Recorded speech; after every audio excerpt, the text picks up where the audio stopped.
El cristiano y la Biblia. Bueno, es un tema bastante amplio, bastante interesante, por supuesto.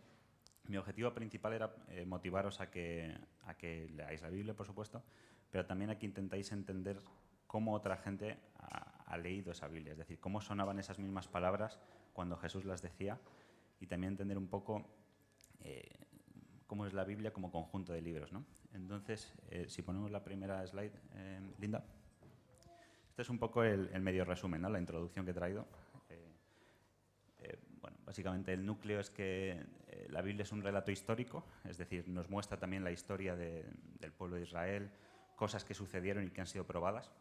Es también sapiencial, por ejemplo, en el libro de Proverbios encontramos cosas que, si pones simplemente la cita, el quote, no necesariamente sabías que es de la Biblia, son simplemente cosas que nos pueden ayudar a ser mejor personas y que incluso gente que no es cristiana pues se puede sentir identificado con lo que se dice.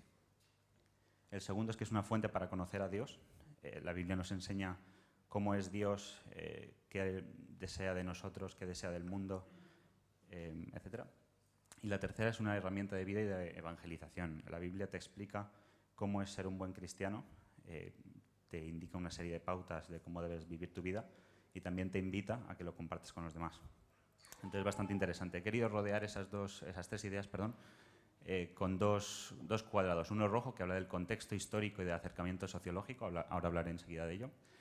Y el segundo es la diferencia entre una lectura fundamentalista o más literal y una un poco más contextualizada. Y eso se complementa un poco con las diferencias en traducciones, ¿no? Voy a empezar con este verde, por ejemplo. Es bastante diferente leer cualquier tipo de texto, incluso en español propiamente, un texto que fue escrito hace 2 años que un texto que fue escrito hace 500 años. No es lo mismo leer algo palabra por palabra completamente literal que intentar entender cómo la gente percibía esas mismas noticias en aquella época, hace 2000 años. Hace 2000 años la estructura social no era la que hay ahora mismo. El feminismo no estaba tan de moda como ahora. Entonces, intentar entender todos esos versículos desde el punto de vista de esa gente, qué quería decir que una mujer fuera más protagonista, qué quería decir que Jesús conviviera con, por ejemplo, prostitutas, con gente más pobre, es algo que es bastante chocante para la época. Ahora a lo mejor para nosotros no es tan inusual, pero de verdad eso hacía un impacto. Entonces yo quería hoy especialmente invitaros no solo a que leáis la Biblia, pero también a que intentéis investigar, intentéis leer más de cómo ese contexto afectaba, ¿no? Intentéis variar, quizá un poco. En algunas iglesias se da una lectura un poco más fundamentalista, más literal, y puede ser interesante intentar percibir ese contexto que puede ser complementario a las ideas, ¿no? Y luego, evidentemente, os habrá pasado alguna vez que cuando veis, os juntáis un grupo de gente, vais a compartir un mismo versículo, uno lo lee, tú lo lees en tu Biblia y no son exactamente iguales. Evidentemente en español hay decenas de traducciones, algunas más modernas, otras más viejas, pero eso también puede hacer una pequeña diferencia. Y muchas veces cuando algunos versículos no los entendemos completamente bien, cambiando de traducción es bastante más fácil, ¿no? Entonces eso es algo que quería invitaros. Y bueno, las dos preguntas os las he dejado ahí para que las vayáis pensando, porque luego al final siempre pilla un poco de sorpresa. La primera es cómo te gusta explorar la Biblia, si te interesa más hacerlo con planes de lectura. Por ejemplo, en las aplicaciones de Biblia de móviles es muy sencillo hablar del amor y te saca una serie de versículos, una serie de lecturas que te invitan a hacerlo, ¿no? A lo mejor te gusta, por ejemplo, a mí me encanta compartir con los demás, es decir, sentarme con un grupo de gente y decir, oye, mira, he visto esto, ¿tú qué opinas? ¿Tú qué has visto? Porque gente que tiene diferentes backgrounds te da diferentes ideas y te complementa lo mismo que tú ves, ¿no? Y luego, sobre todo al final, si ha habido algún pasaje de la Biblia que te ha costado entenderlo, que has visto y has dicho, pero ¿esto qué es? Esto no entiendo nada. Y un poco cómo has intentado resolverlo, ¿no? Entonces, si pasamos a la siguiente slide, quiero hablaros un poquitín de cómo es la Biblia en sí, cómo se creó. La Biblia no es un solo libro. Hay pues otras religiones o hay otro tipo de creencias en las que es un solo libro que una sola persona ha escrito y se lo ha dado a los demás. La Biblia es un conjunto de libros, evidentemente. Un conjunto de libros que no ha sido escrito en un corto periodo de tiempo. El Antiguo Testamento es que hace 3.500 años, más o menos, o 3.000, 2.500, que se escribió. Y eso genera una gran diferencia con respecto, por ejemplo, al Nuevo Testamento, a los Evangelios, que son razonablemente más recientes. Algo muy interesante es que los Evangelios fueron escritos más o menos desde el año 50 al año 80, 90 después de Cristo, que es bastante tiempo. Es decir, si tú quieres escribir tus recuerdos de hace 20 años, 30 años, 40 años, está un poco difuminado. Pero aún así es bastante interesante que en otras religiones, por ejemplo en el budismo, los libros fueron escritos 500 años después de que su líder muriera, ¿no? Entonces es bastante interesante porque todos los recuerdos, las historias, las habladurías de la época, en verdad son bastante recientes, no es tanto tiempo. Y eso quiere decir que la Biblia nos da una visión histórica bastante realista de cómo era la vida de Jesús, cómo se comportaba, qué era lo que decía, ¿no? Y es bastante interesante. La Biblia fue escrita en arameo, en hebreo y en griego. Arameo es el idioma que hablaba Jesús natalmente, pero probablemente aprendería hebreo también. Y es evidentemente, como ya sabréis, el libro más vendido de la historia mundial. Ayer me enteré de que hay 7.000 idiomas en el mundo y la Biblia ha sido traducida como a 2.500 o por ahí. Entonces, mucha gente compartiendo lo mismo que nosotros, probablemente con una visión semejante o probablemente diferente, pero es bastante interesante. La Biblia es un relato histórico porque te cuenta, sobre todo en el Antiguo Testamento, en el libro del Éxodo, en Levítico, te cuenta la historia del pueblo de Israel, te cuenta las reglas que ellos tenían. Algunas son completamente aplicables ahora, otras no tanto quizá, pero es bastante interesante de cara a ver históricamente dónde nació Jesús. Jesús no nació en Helsinki en 2018, nació en una sociedad bastante agricultural, entonces de ahí que muchas de sus parábolas tengan que ver con la agricultura, con el campo, etc. Es bastante interesante ponerse en ese lugar. Como he mencionado antes, por ejemplo, Proverbios, Salmos, son libros que a mí me gusta sacarlos con gente que a lo mejor no conoce tanto a Jesús, que no ha oído hablar de los cristianos y un poco con cuidado. Pues dices, me he encontrado este quote, a ver qué te parece, tal proverbio. Ahora os voy a enseñar algunos bastante interesantes. Y dicen, oye, pues eso no está mal, no está mal. Luego le enseñas quizá un poco el Génesis y dice, oye, pues tiene un poco sentido esto de que haya un Dios, ¿no? De que haya algo más. Entonces es como más fácil, bajo mi punto de vista, acercarse a gente que a lo mejor no es tan cristiana, ¿no? Y bueno, como he dicho, es un poco una recopilación de, bueno, tradiciones, recuerdos, etc., ¿no? La veracidad histórica en la mayoría de casos está contrastada. Me enteré ayer mientras preparaba esto de que en 1961 se descubrió en Roma una columna, unos restos antiguos en los que de verdad estaba escrito Poncio Pilato, etcétera, tal, en latín, ¿no? Es decir, todos los personajes o la mayoría de los personajes que encontramos de verdad existieron, de verdad estuvieron ahí, y hay muchos otros escritores alrededor que prueban que eso estaba ahí. Gente no cristiana, estudiosos griegos, estudiosos romanos, etc. Es decir, lo que estamos teniendo en nuestras manos no es un cuento chino. Esto pasó. Otra cosa es que tú te lo quieras creer o no, pero es algo que es tangible, ¿no? Y yo creo que eso es algo que le da bastante veracidad a lo que creemos. Bastante interesante. En la siguiente slide, si ya ponemos, Linda. La Biblia es una fuente para conocer a Dios. He seleccionado algunos versículos que me han parecido interesantes para representar esto. Como por ejemplo en Corintios te habla de que el Señor es el Espíritu, donde está el Espíritu del Señor, ahí hay libertad. Es algo bastante potente, ¿no? Luego podemos pasaros las slides y van a estar en YouTube también, no hace falta sacar fotos, pero me siento halagado. En Sofonías, que a lo mejor es un libro no tan estudiado quizá. Jehová está en medio de ti, Él es poderoso y te salvará, se gozará por ti con alegría, callará de amor, se regocijará por ti con cánticos. En Salmos, Dios misericordioso y clemente, lento para la ira y grande en misericordia y verdad. O en Lucas, dice que Jesús les dijo, lo que es imposible para los hombres es posible para Dios. Es un poco extractos de diferentes sectores de la Biblia, donde bueno, simplemente indica que de todos podemos aprender un poco de cómo es Dios, ¿no? En la siguiente slide bueno, tenemos un poco cómo es una herramienta para nosotros, ¿no? Por ejemplo, en Proverbios, que es lo que os hablaba, te dice, no te afanes por hacerte rico, sé prudente y desiste. ¿Has de poner tus ojos en las riquezas que no son nada? Aquí no te está hablando necesariamente de Dios, pero sí que te está dando una lección bastante interesante. Cuando eres codicioso, cuando eres materialista, es probable que las cosas no siempre te vayan bien, ¿no? Entonces yo creo que toda esta mezcla puede ser o es bastante enriquecedora para tu vida, ¿no? Y bueno, 4 más. Por ejemplo, en Santiago te dice, acercaos a Dios y Él se acercará a vosotros. Pecadores, limpiad las manos y vosotros los de doble ánimo, purificad vuestros corazones. En Salmos dice, alabad a Jehová, invocad su nombre, dad a conocer sus obras entre los pueblos.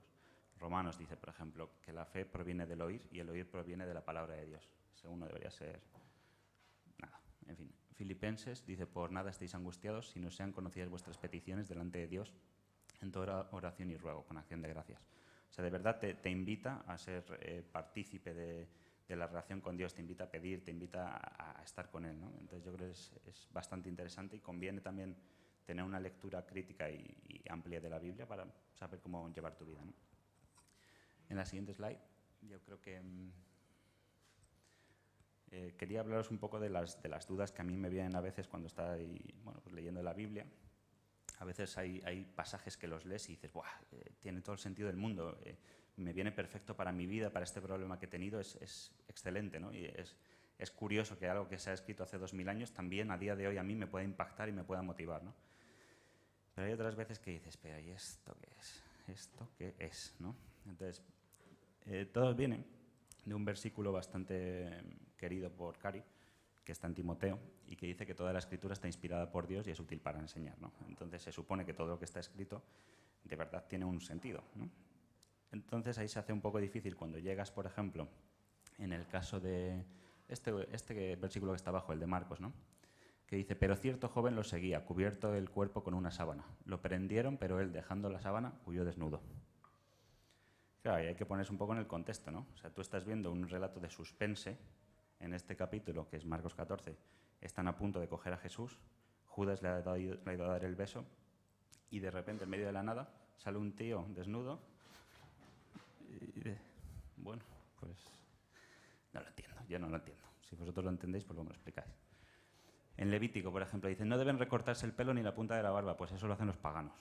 Levítico tiene algunas cosas interesantes, pero bueno, esta es una cosa que, bueno, yo me deja un poquito, pero algo me recortaré, no sé. Evidentemente no todo se puede tomar literal, pero oye, ¿hasta dónde está la línea roja, no? Deuteronomio dice, no entrará en la congregación de Jehová el que tenga magullado los testículos o amputado su miembro viril. Pues oye, Juan, como tengas que comprobar, me parece a mí que... Evidentemente, hace 2000 años había otra serie de contexto social. Pero bueno, estoy recordando una hora también, me parece que era de Levítico, en el que hablaba de que si dos hombres se pelean entre ellos y la mujer de uno viene a separarlos y le pega una patada en sus partes a uno de los miembros, o sea, a uno de los hombres, hay que cortarle las manos a la mujer.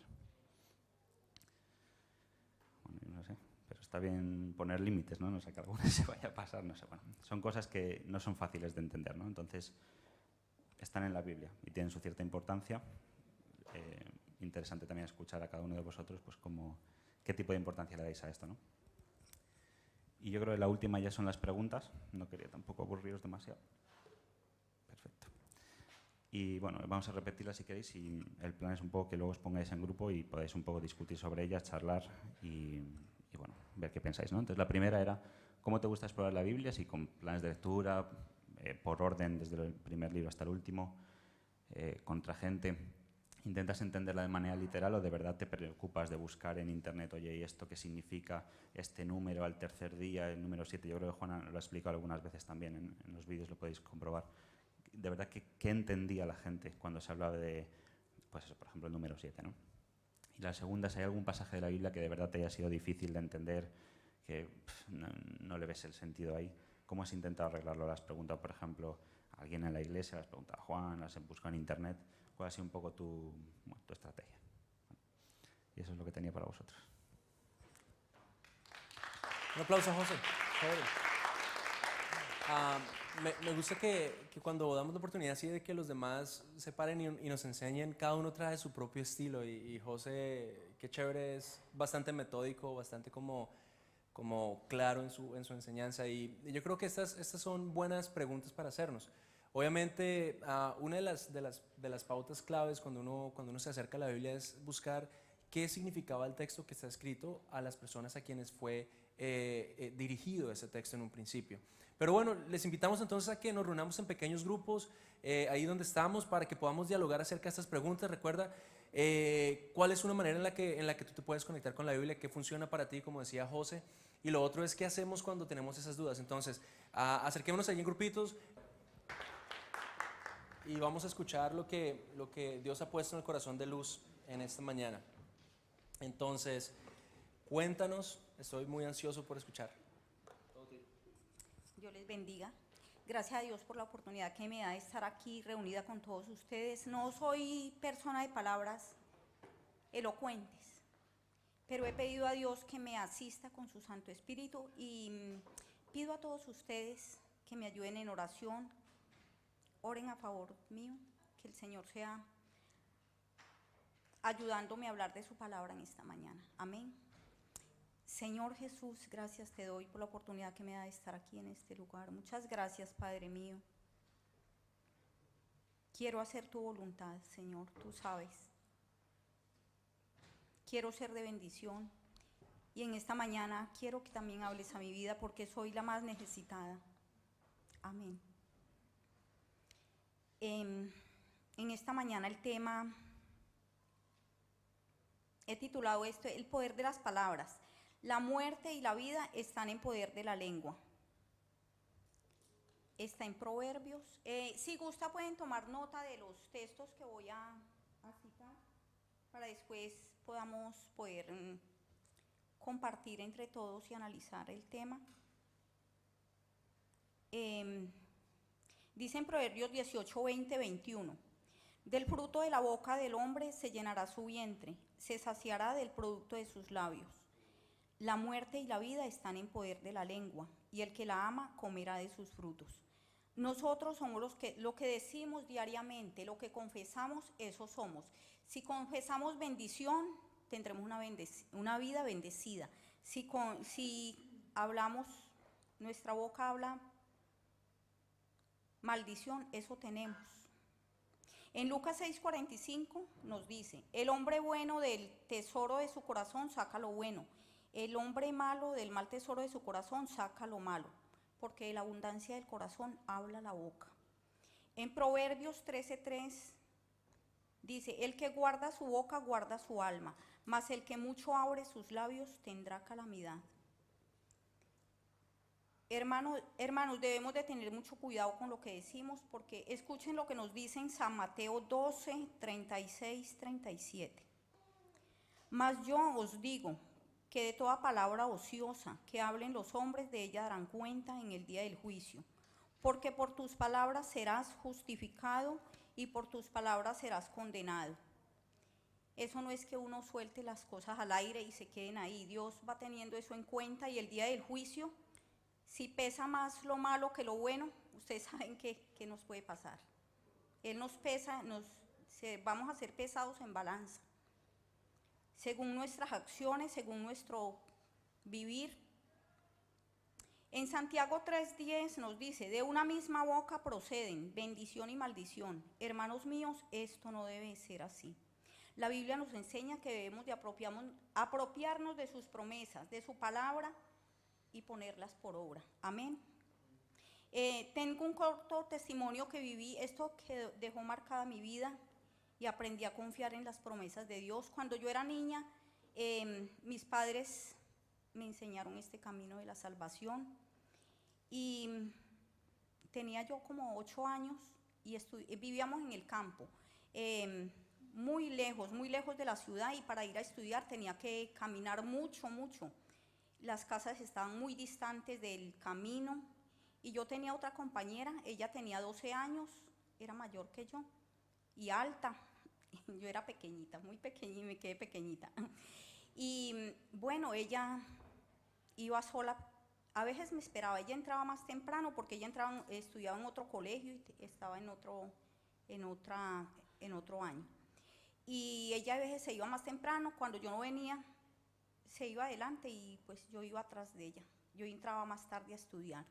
Y cierto día pasó que cuando llegué a la carretera la encontré, donde pasaba el bus, la encontré llorando y la vi muy mal. Le dije, ¿qué le pasó? Y no podía ni hablar, que un hombre casi la viola.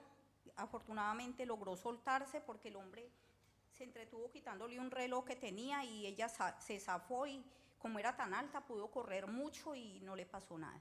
Yo venía atrás, yo no vi nada.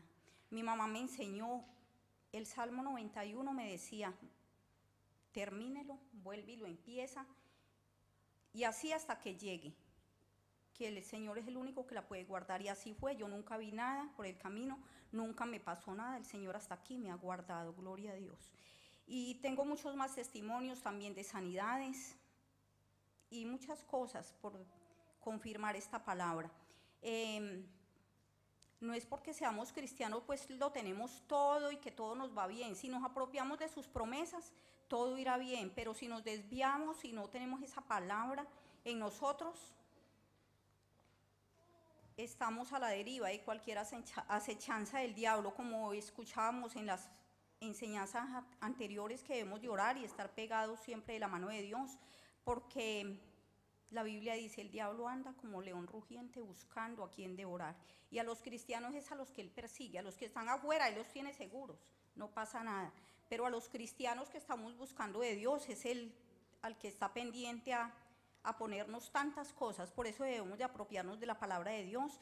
También la esposa de un pastor me regaló un libro que dice 7 cosas que jamás debe el cristiano aceptar para tener una vida bendecida. La primera es, jamás aceptaré condenación. En Romanos 8 nos dice, ahora pues ninguna condenación hay para los que están en Cristo Jesús, no para los que andan conforme a la carne, sino conforme al Espíritu. No debemos de pensar de que, ay, que fuimos tan malos, que traer a nuestra mente cosas pasadas. Él ya nos perdonó y Él dice que cuando fuimos bautizados nuestros pecados quedaron sepultados en la mar y ya Él no se acuerda de esas cosas. Entonces, Él sí nos escucha, no debemos de acordarnos de cosas pasadas, sino que ya, gloria a Dios, si aceptamos a Dios, no debemos de pensar en cosas pasadas. El segundo es, jamás aceptaré enfermedad. Dice en Isaías 53:4, ahora pues dice, Él pues llevó nuestras enfermedades en la cruz del Calvario y por su llaga fuimos nosotros curados. Al primer síntoma de enfermedad, cualquier dolor, tengamos eso como un recordatorio, en vez de quejarnos, declaremos estas promesas, declarémonos sanos en el nombre del Señor, porque Él ya llevó nuestras enfermedades y a cualquier síntoma de enfermedad declarémonos sanos, porque Él ya llevó eso en la cruz del Calvario, amén. El tercero es, jamás aceptaré pobreza. Dice en Filipenses 4:19, mi Dios pues suplirá todo lo que nos falta conforme a sus riquezas en gloria en Cristo Jesús. En tercera de Juan 2 dice, amado, yo deseo que seas prosperado en todas las cosas y tengas salud, así como prospera tu alma. Si Él tiene cuidado de las aves, cuánto más de nosotros que somos sus hijos, amén. En el cuarto dice, jamás aceptaré derrota, porque ahora somos más que vencedores por medio de aquel que nos amó. En Deuteronomios 28 dice que somos más que vencedores por medio de aquel que nos amó, que Él nos lleva siempre en triunfo en Cristo Jesús. Ninguna arma forjada contra mí prosperará, que Él nos pondrá por cabeza y no por cola. El 5 es, jamás aceptaré inhabilidad. Mi esposo lo puede decir, yo se lo he enseñado a él, todos los días oramos juntos. Jamás aceptaré inhabilidad, porque todo lo puedo en Cristo que me fortalece, amén. El 6, jamás aceptaré debilidad. El Salmo 92:10 nos dice, porque Él aumentará mis fuerzas como las del búfalo.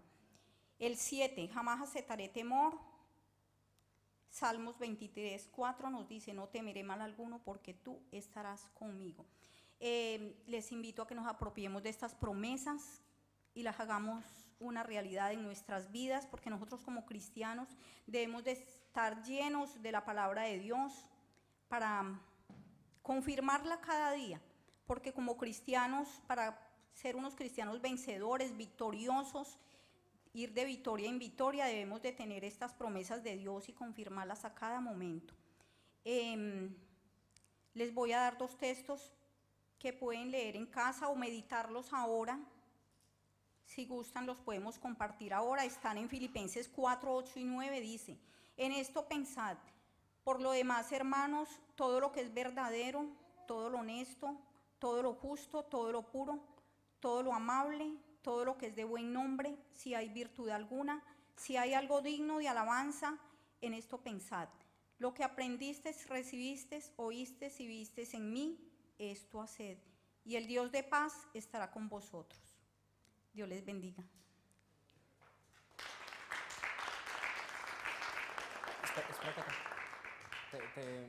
Una de las cosas que les quería comentar acerca de Luz es que tú hablabas acerca del poder de la palabra, ¿cierto? Y lo curioso es que, no sé si se dan cuenta, pero todo el mensaje que ella lo estuvo compartiendo lo estaba basando en los versículos que dice la Biblia. ¿Por qué para ti es importante cuando hablas traer los versículos que están en la Biblia? Porque pues es la palabra de Dios. Sí, por medio de la palabra pues somos más que vencedores, victoriosos, tenemos una vida victoriosa. Bueno, para mí es importante así. Y pues todos los días oramos junto con mi esposo y le estoy enseñando a él también que aprenda a confirmar las promesas de Dios. Chévere. Y nos decías algo acerca de este último versículo de Filipenses, decía que en todo lo bueno, en todo lo que es puro, todo lo amable, en eso hay que pensar. Ahora, ¿cómo es la relación entre lo que piensas y lo que dices? Y cómo eso es, digamos que moldeado a través de lo que Dios ha escrito en su palabra. ¿Cómo funciona eso en tu vida? Sí, porque yo he aprendido que lo que uno dice, eso es. Y a mí me ha pasado, si de pronto si uno confirma cosas malas, eso le va a llegar. Si confirma todo lo bueno, todo lo mejor, eso sucede. Bueno, démosle un aplauso a Luz. Gracias por compartir con nosotros este tema. ¿Este es tú? Ah, bueno, del que esté aquí, para el que venga. Algo en lo que podemos tú y yo pensar en esta mañana, conforme a lo que Luz estaba diciendo, es qué tanto de lo que tú y yo hablamos, qué tanto de nuestras palabras en nuestro día a día está realmente fundamentado en lo que Dios dice en su palabra. Porque a veces nos pasa que decimos muchas cosas, pero de pronto esa no es la realidad que Dios dice. Entonces, eso por un lado, qué tanto de lo que dices es realmente fundamentado en la palabra de Dios. Y lo segundo es qué haces o qué estás haciendo para cerciorarte de que tus pensamientos son conforme a lo que la palabra de Dios dice. Entonces, estas dos preguntitas para que las tengamos en este tiempo y después vamos a cerrar en un tiempo de oración. Entonces, nuevamente en grupos vamos a conversar de esas cosas.